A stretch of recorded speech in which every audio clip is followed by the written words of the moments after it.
समरकंद से तवील सफर तय करके आने वाला कासिद इस्लामी सल्तनत के हुक्मरान उमर बिन अब्दुल अजीज से मिलना चाहता था। उसके पास एक खत था जिसमें गैर मुस्लिम पादरी ने मुसलमान सिपह सालार कुतैबा बिन मुस्लिम की शिकायत की थी। पादरी ने लिखा, हमने सुना था कि मुसलमान जंग और हमले से पहले कबूल इस्लाम की दावत देते हैं, मगर हमारे साथ ऐसा नहीं किया गया और हम पर रातों रात अचानक हमला करके हमें मफ्तू कर लिया गया। दमिश्क के लोगों से शहनशाह वक्त के क़याम गाह का मालूम करते करते वो कासिद एक ऐसे घर जा पहुंचा। एक शख्स दीवार से लगी सीढ़ी पर चढ़कर छत की लिपाई कर रहा था। जिस रास्ते से आया था वापस उसी रास्ते से उन लोगों के पास जा पहुंचा। उसने लोगों से कहा कि मैंने तुमसे इस्लामी सल्तनत के बादशाह का पता पूछा था, ना कि उस मफलूक उल हाल शख्स का जिसके घर की छत भी टूटी हुई है। लोगों ने कहा, हमने तुझे ठीक पता बताया था, वही हाकिम वक्त उमर बिन अब्दुल अजीज का घर है। कासिद ने मायूसी और बेदिली से दोबारा उसी घर पर जाकर दस्तक दी। कासिद ने अपना तारुफ कराया और खत उमर बिन अब्दुल अजीज को दे दिया। उमर बिन अब्दुल अजीज ने खत पढ़कर उसी खत की पुष्ट पर लिखा, एक काजी का तकर्रुर करो जो पादरी की शिकायत सुने। मोहर लगाकर खत वापस कासिद को दे दिया।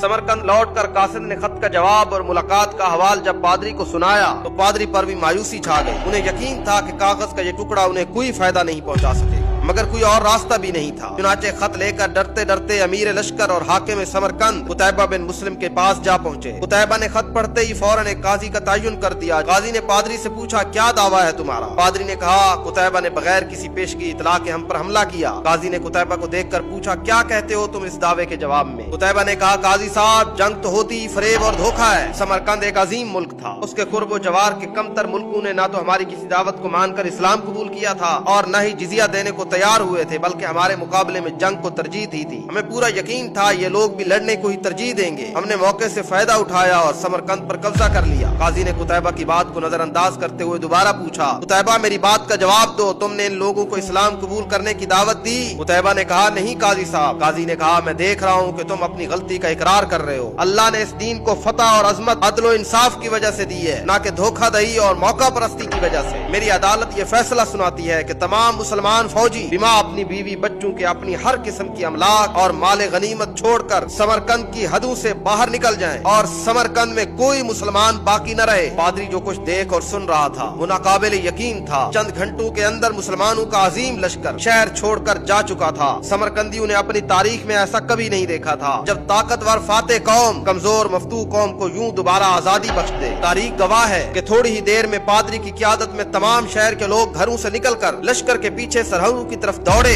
और ला इलाहा इल्लल्लाह मुहम्मदुर रसूलुल्लाह का इकरार करते हुए उनको वापस ले आए कि ये आपकी सल्तनत है और हम आपकी रियाया बनकर रहना अपने लिए फख्र समझेंगे। दीन रहमत ने वहाँ ऐसे नुकूश छोड़े कि समरकंद एक अरसे तक मुसलमानों का दारुल खिलाफा बना रहा।